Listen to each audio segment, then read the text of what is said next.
Hey everyone, got a fantastic episode for you today. I've got Kirk Webster from Vermont, USA. Now, Kirk's been keeping bees for 55 years and he doesn't treat for varroa. So really, really interesting stuff we're going to be talking about today. Welcome to the show, Kirk. Thank you. It's my pleasure. Now, Kirk, we were talking yesterday and you said that you had too many funny beekeeping stories to remember just one. Have you thought about one that you really like? Yeah, I thought of one. It's not the most side-splitting one, but I've been thinking a lot about my my earliest mentor, Charles Mraz. Excuse me. I was just out of high school when I worked for him. It was really my first job in commercial beekeeping, and I don't know if his name has traveled as far as Australia, but he was quite well known. He had a very long career in bees, again, starting when he was almost a teenager, and he lived to be 96. He was famous for several things, including the invention of the fume board in the 30s and some special extracting equipment. But he was most well known during the second part of his career for the work that he did with bee venom and treating people with mostly with arthritis with bee venom. And anyway, he thought bee venom was the greatest. He thought it was good for you to get stung, and he worked all the time without his shirt or without a veil. Even though I wore those things most of the time, but anyway, one day we were moving some bees out of one of the apple orchards in the morning, and there were three of us, having kind of a tough time with it and taking, quite a lot of stings and getting them onto the truck and the holes in the colonies and things like that. And we were just driving out when the orchard owner was standing there with a check for Charlie, and he was chatting with us a little bit, and he says, "Oh, I see you have a nice young fellow working for you." And he turned to me and he said, "Are you in the honey production or in the therapy and disease part?" And I did. I said, "Well, I've had lots of the therapy, and the disease hasn't shown up yet." And I guess I should have said, Charlie, that year he was 70. That year he was having trouble with his heart from a bout of rheumatic fever early in his life, and he just was very dour most of the time during that year. But he just got a big smile and burst out laughing when I said that. Oh, that's a nice way to look at it. Now, Kirk, I was reading through a few of your papers recently, and you started one paper in 2006 by saying, "I have to admit, I don't understand why all beekeepers don't raise their own queens, or at least let the bees do it for them." Yeah. So when making a statement like that, do you think that it's a great thing for every beekeeper to do, to raise their own queens? Well, I do. I don't know if every beekeeper has the real opportunity, or if you're talking about all hobby beekeepers and commercial beekeepers. But for me, it was the most interesting part of beekeeping. Yeah. Still is, and it was also the most the really powerful economic thing that enabled me to be a full-time beekeeper. And again, we see when or if you want to go into this whole story, but almost all the when I first started in the 70s, almost all the queen bees that were used in the whole northern half of the U.S. were raised in the South, and beekeepers bought them usually in the spring, and then a smaller number for fall requeening in the late summer. And this had gone on for so long that most northern beekeepers, I mean, none of them raised their own queens, and many of them, even though they were very experienced, they didn't even believe it was possible to raise queens in the northern part of the U.S. And so I was, along with a few others, I was one of the first who wanted to find out why the queens weren't raised there, and soon realized we could raise just as good queens here as in the South. We just couldn't raise them quite as early. And then the key thing that happened with me that just changed my whole life as a beekeeper, and has since had a big effect on the beekeeping in the northern states, is I discovered by accident that quite small nucleus colonies could survive here outdoors with just minimal protection in a reliable way, and that just changed everything for beekeeping here. It enables us to raise all our own replacement bees, whereas most commercial beekeepers, lots of beekeepers, depended on packaged bees from the South in the spring. It enabled us to raise all of our queen bees during the really good part of the season, and then overwinter them, and then test them in those nucs over the winter time, and eliminate the poorest ones before they were used for honey production or for sale. And it basically doubled the income potential for colonies of bees in the northern parts of the U.S. And so anyway, that's, again, I just, over a period of years, I discovered by accident these nucs I was using for mating nucs could survive the winter reliably here, almost on their own, either pushed together on pallets or on top of two-story colonies. And after a couple years, I realized that the potential of what this really meant, and I spent the rest of my career ever since developing some of that potential, but I still have only just barely scratched the surface of it, really.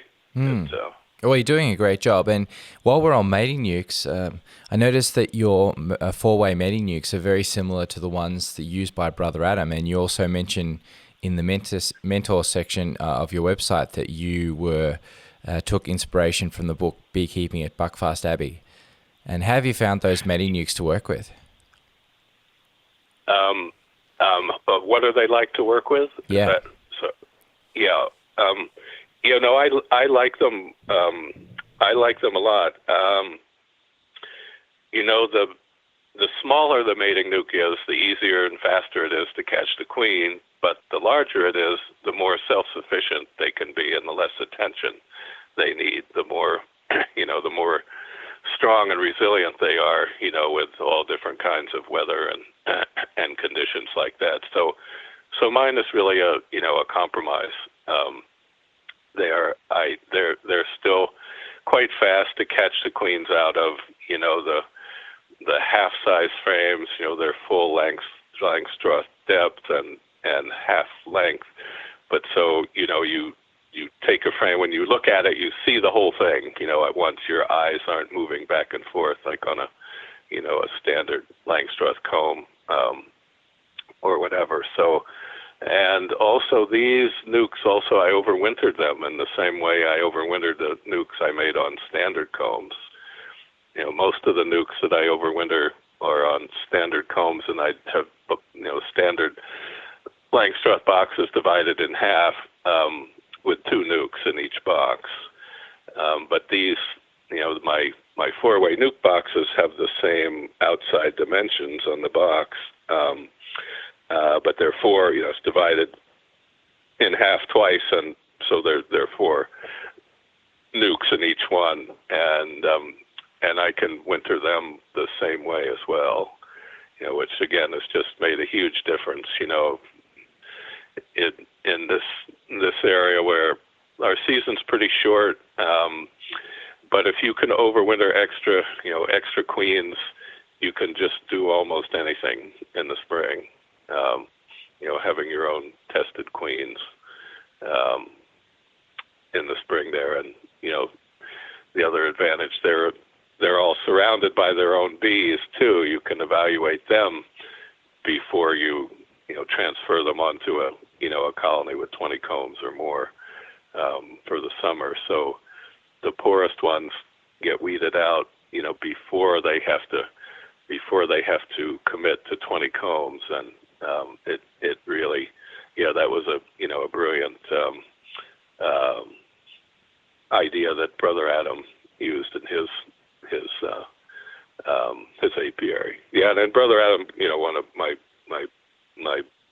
biggest influences and most important mentors. I read that book, Beekeeping at Buckfast Abbey, once every few years, and it's such a small book, but I keep finding more things inside there. He was an amazing beekeeper, and every little detail of his management was carefully thought out and related to everything else. To just an amazing person. And one of the key differences that you have between his style of four-way mating nuke and your style is that you use these in-frame divider board feeders, and he used the top feeder. Why did you make that change? When I first made my first mating nukes, I made them in just standard deep hive bodies, and there's a kind of division board feeder that's used here that a lot of beekeepers made themselves with from masonite and just pieces of pine, and I kind of copied that design, but I made it to divide the box in half and have two compartments in the feeder, for feeding the two different nukes on either side.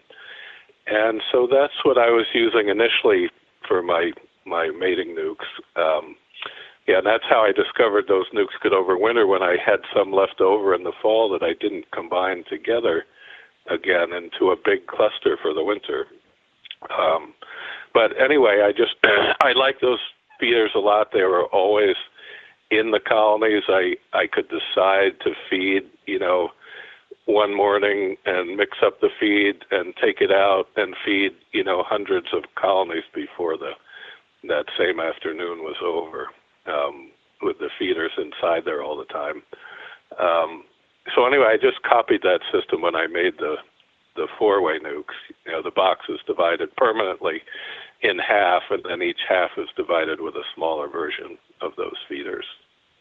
Yeah, and also and just Brother Adam's mating nukes were a little larger than mine. They were made with the data length frames, the taller frames, 2 inches taller, and and a bigger box as well. That's right. So his nukes were, appreciably larger than mine in the total area. And I thought it was really nice that you actually had some correspondence with him, talking about. Yes, yeah. That was really, really nice to read. Yes, it was. I was just so thrilled. I had a couple questions, and of course, this was before the internet. And I mean, I would still do it the same way today. But I sent him a letter, or a couple of letters. He would always answer right away, and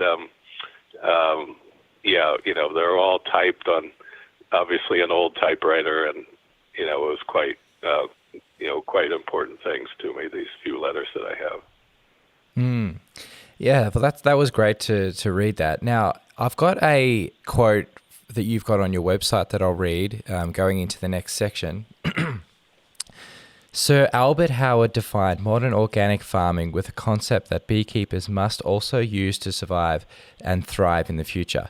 Pests and diseases should always be seen as friends and allies, showing us where our practices are poorly adapted and how to bring them back into balance. Great quote, by the way. Well, thank you. That's... I bet, so that's sort of the basis of your approach towards varroa, isn't it? Yes, it has been. the story of how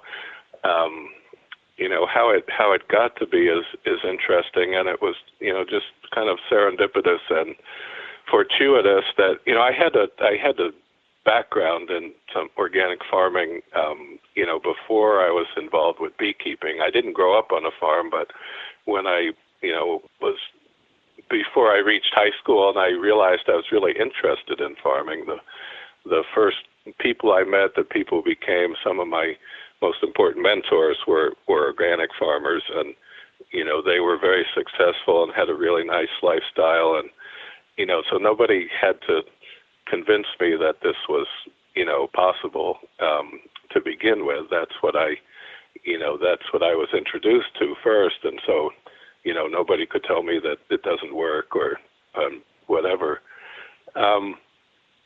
But I hadn't thought about it so much in terms of beekeeping until we had the first invasion of the tracheal mites came here from Europe. And that was the first thing that really upended beekeeping during my career.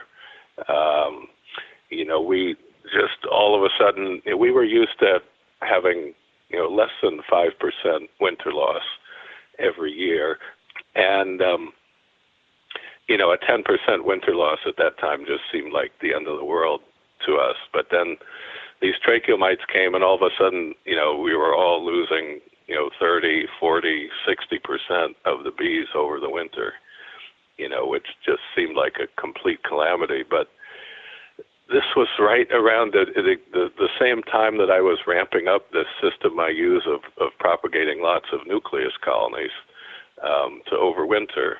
And so I had big losses also, and I had to give up, selling some nucleus colonies in the spring, but I always had plenty of my own bees to replace my losses with. And so I didn't have to pay anything for, to buy new bees or queens. And after just a few years of just grafting from the best survivors, and propagating them and overwintering the queens their first winter in these four-frame nukes, and then replacing my winter loss, after 2 or 3 years, I started having a large number of colonies that were far better than the bees I had to begin with. And there's pictures in the photo gallery there. You might have to look through them, but I started to have colonies like, there's a picture I always use in the presentation where I tipped the colony over on its side, on its back, on top of an outer cover, and broken the two boxes apart.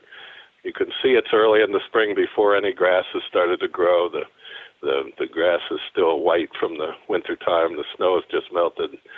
But both of those boxes, the bees are just pouring out from every space. The two boxes couldn't contain any more bees than would fit in there. And plus, the top box was still very heavy with honey left over from the winter. And I never had colonies like that before the tracheal mites came. And it finally dawned on me that this was Sir Albert Howard's advice, in real life, that the tracheal mites had selected the bees much better than I had been able to before that. And it was only because of that experience that I had the courage or the idea to try the same thing with the varroa mites when the varroa mite came. I don't know if I would have, felt, courageous enough to try that then, but we went through the same process with the varroa mites. It's a little bit of a longer story. I had to obtain some stock that already had some ability to coexist with the mites and then select it for a few years. But the bees went through the same process again. It just took a longer time. Yeah. And that was Russian bees that you started with, wasn't it? Yes, those were the ones that made the difference. Yes. From the Primorsky region in far eastern Russia. Mm-hmm. And I suppose that's because they've co-evolved alongside the varroa mite.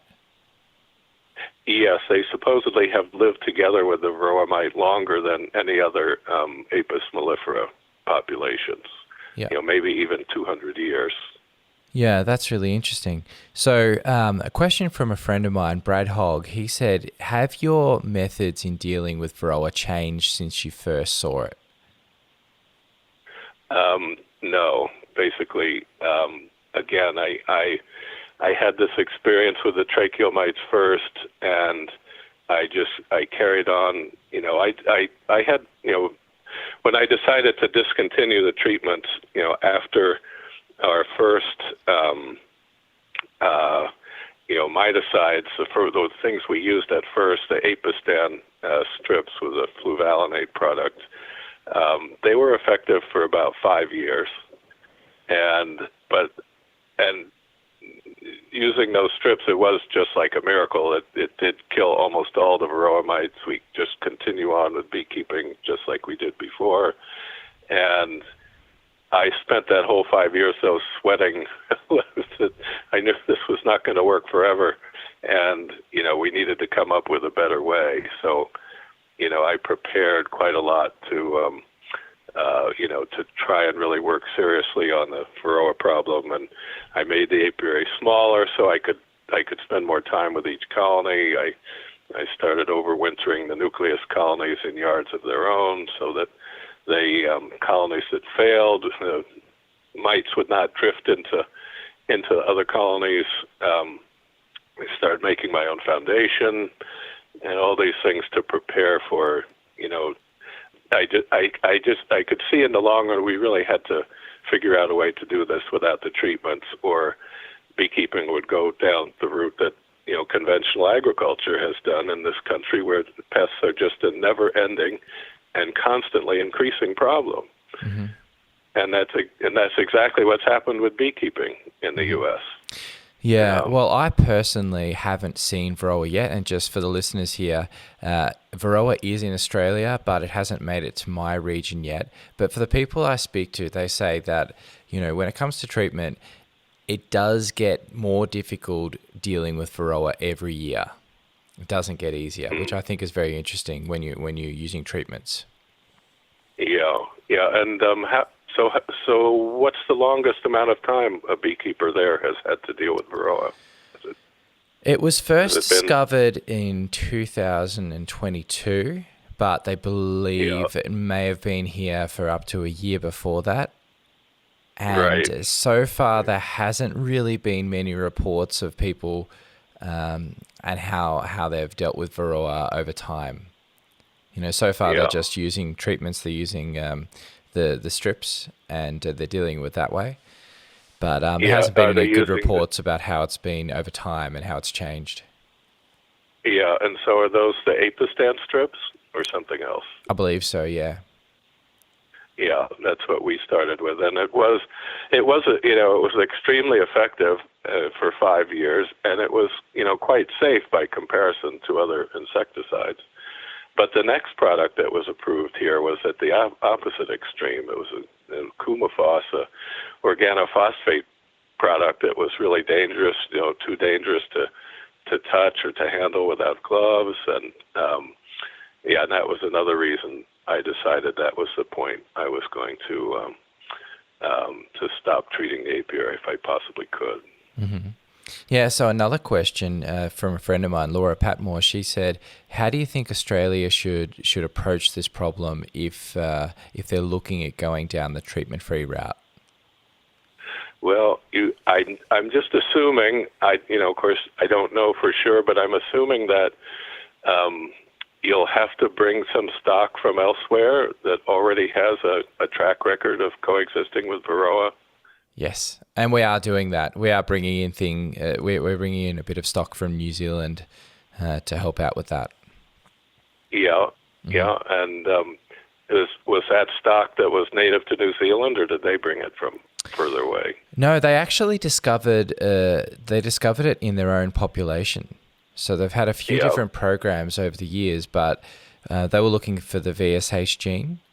And they actually discovered in their own population and were able to sort of concentrate it. Yeah. And there's a lot of really good work done by Ray Butler in New Zealand on that sort of front.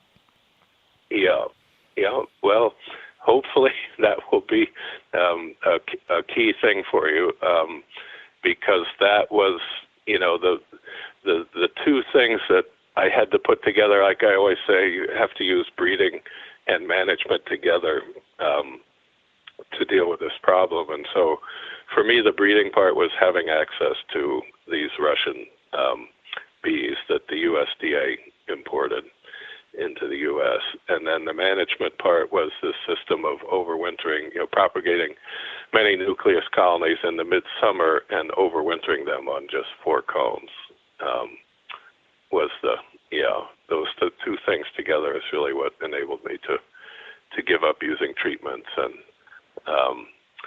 I should say that this system of overwintering nucleus colonies I discovered after a few years. I basically, from pretty early, I started to use 1/3 of my brood combs for these overwintered nukes. And what I discovered counterintuitively after some years was that the best result for me was when I lost about 30% of my colonies over the winter. Now that includes everything, the mating nukes, the full-size nukes, and the full-size colonies. But it's like it doesn't sound right. But I needed to have that many combs to retrieve to start my next crop of nucleus colonies, because they had become a very valuable part of the apiary, selling those nucleus colonies. The overwintered nucleus colonies had already been tested, here in the northern climate. The bees and the queens in those nukes were already fully related. They had proven themselves as a family over the winter, and it was just vastly superior product to the packaged bees that people were getting. So, basically most of my career as a full-time commercial beekeeper was because this product was so good. And after just a couple of years, the demand has always exceeded my supply. Even after, I spoke about it many times and published about it for years. It took, and that whole method is used now and has been, changed and improved on. Michael Palmer has been more, has spread the idea, much further than I have. But anyway, that was the other thing that I had to work with. I was able to lose 30% of my colonies over the winter before I really suffered any economic damage at all. And it's such a powerful system that I could lose even 50 or 60% of the apiary and still propagate the whole thing back again and produce honey and nucleus colonies, for sale. So, now, there's a term that you read a lot about in the US called survivor stock. Would you describe your bees in that way? Well, I guess so, because they have survived without treatment. I don't know if that's a term that has just one definition, and I just assume most people use it to describe bees that have survived where all the surrounding bees died, like an apiary was abandoned, and all the colonies had perished except there was one left that was thriving, and they salvaged it and started to raise daughters from them. So I think that that term is a little bit more nebulous, and I think it often refers to situations like that I just described. Mm-hmm. So when it comes to varroa, do you still have big varroa issues after not treating for this amount of time? No, but again, this is the story that I'm telling now is that I had 10. I stopped the last time I applied treatment to the bees at all. Just a part of the apiary was in 2002, and I had 10 really good years between 2006 and 2016. I think my average winter loss during that time was about 20%, which is above my kind of ideal level to begin with. And I had 2 of those years when, virtually 95% of the bees survived the winter, and they just, it was just hard to find anything wrong with them in the spring. And in 2016, I really felt like the apiary had returned to almost to keeping bees just the way I did before varroa came, without even thinking about it really. But that was the same year when we started to have problems with new pesticide products here in this valley. Mm-hmm. And since that time, it has become more difficult for everyone to overwinter their bees here now. And we're in a battle right now with the state and the manufacturers of these chemicals to see if we can eliminate them from this valley. Yeah, a bit of a problem that a lot of people are having at the moment, I think. Yeah. Yes. Yeah, and it's such a shame. I had reached such a good point with the varroa. It would be, and I was quite confident that my system and my bees were able to withstand, pretty much anything nature could present, at least that we knew of at that time. But again, it's just I've had to change my focus for the last part of my career. Just all this work I did to try to help bees or propagate bees that could coexist with varroa doesn't mean anything if the environment's becoming too toxic for the bees to live in. And that's an interesting thing, interesting way to put it, coexisting with varroa. So do you think that there's a low sort of maintaining number of varroa that sort of exists in your apiary, that it doesn't get over a dangerous threshold? Yeah, they're definitely here all the time. But again, this is part of the reason I've been really controversial in this country, because I have to admit at some point I have never taken even a single sample to count the varroa mites in any of my colonies ever. And I never did that at the beginning, because at first when we were trying to find out everything we could. We didn't know, we didn't know what to do. We were all shooting in the dark. But a lot of the colonies that were surviving with varroa had large populations of varroa, but they had no effect on the brood. And so, I said, there's something out there that allows the bees to coexist with a large population too, and I don't want to screen that out, by only using colonies that have low, varroa counts. And then my system worked well enough, and then once I had the Russian bees, that it just took a few years to get back to my 70% survival. And at that point, I really feel like, again, the varroa is doing me a service. They're doing all this work that, the other people are trying to do by this endless counting of mites, over and over, and which has gone on, for decades now and hasn't yielded any results that people are using. Whereas I used my system right through the whole process and made a living and made a profit every year. And you've got a great quote on your website. You say that you treat the varroa mite as a mentor, which I think is really nice. Yes. Yeah, that's the way. Again, that it was, that's Sir Albert Howard's idea, and I first saw it come to life with the tracheal mites, and I went through the same process with the varroa as well.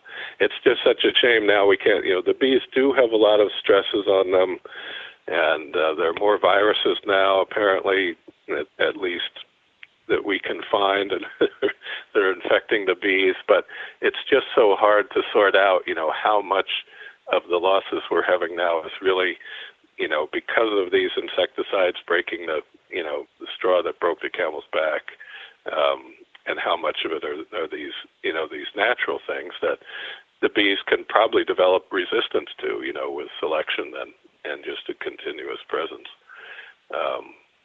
So again, it's just, these man-made problems are the real existential threat to beekeeping, not the mites or the other living things. Well, thanks for that, Kirk. There's one more thing I want to mention. You do an annual event called an open house where you allow people to come and have a look at your apiary and have a chat to you. That's a really nice thing to offer. Yeah, I do that twice every year, like once in April in the spring and then once in July. And the idea is that, people can come in April. The third week of April is usually the very low point of the apiary, when the populations are at their smallest, the winter loss is all in evidence, and, you can see what you have to work with for that season. And then the third week of July is the apiary at its peak, when the stands have all been filled up again. The bees have grown to their full size, and there's honey supers on all the colonies. So people can see the difference between the spring and the peak of the summer. And I think it's really nice you say that there's no booking required. You just turn up, bring your lunch, and have fun. Yeah. No, it's just very informal. Before the pandemic, we always had, there'd be between 30 and 50 people usually, and that was a good group. We'd spend the morning here just, I get everyone to introduce themselves and what their interest in bees is and their experience. And I sometimes will have another beekeeper come and do some presentations with me, another treatment-free beekeeper, and I just describe what I've been doing, and we look at the bees here at my house or my cell-building bees, and then anyone who wants to stay for the afternoon, we go out to a couple of other bee yards so they can see the bee yards devoted just to nucleus colonies and a regular honey-producing bee yard as well. Yeah, that's excellent. Well, Kirk, thanks so much for joining me today. It's my pleasure, and I wish you the best in your future struggle with varroa. At least Yeah. you have a lot of experience from other continents that people you can talk to and get some idea of what to do. But my advice is to work on this, trying to move towards non-treatment any way that you can. This continuous treatment thing, which has basically gone on in most of American bees since the varroa came here, is not working. Again, it's like a conventional agriculture. They can keep things just barely functioning, but it's not getting any better. And we have the potential for really serious problems if we don't find something better for the whole industry. Yeah. Well, that's a really nice way to wrap it up. Thanks a lot, Kirk. I really appreciate that. Yeah, no problem. Thank you. It was my pleasure. And if I can help by phone, just feel free to call me. I'm so far been able to return all my phone calls. So. Excellent. Thanks a lot. Well, have a great day. Okay. You as well. And hope we'll chat again sometime. I learn a little bit about Australian beekeeping. Thanks, Kirk.